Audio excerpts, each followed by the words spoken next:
Removal of the appendix, called appendectomy, is performed when appendicitis is suspected. Right lower abdominal pain, fever, and elevated white blood cell count are common symptoms and signs of appendicitis, which usually occurs when a blockage develops between the appendix and the intestine.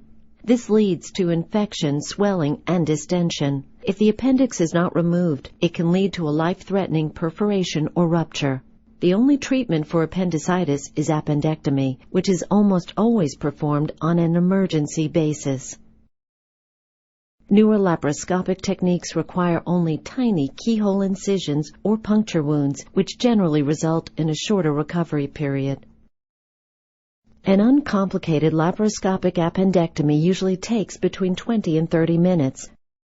To gain access to your appendix, your surgeon will use sharp instruments called trocars to create 3 small holes or ports through your abdominal wall. These ports are usually located at your navel or umbilicus and in the upper right and lower left quadrants of your abdomen.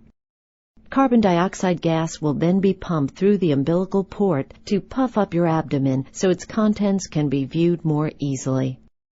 Next, your surgeon will insert the laparoscope through the umbilical port.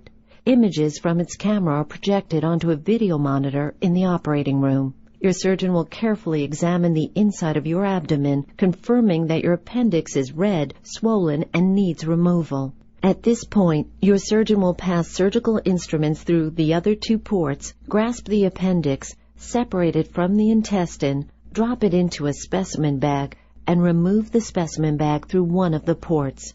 After your appendix has been safely removed, your surgeon will instill warm, sterile salt water through one of the ports into the abdomen to cleanse the abdominal cavity and remove any traces of infection. The salt water is then suctioned out.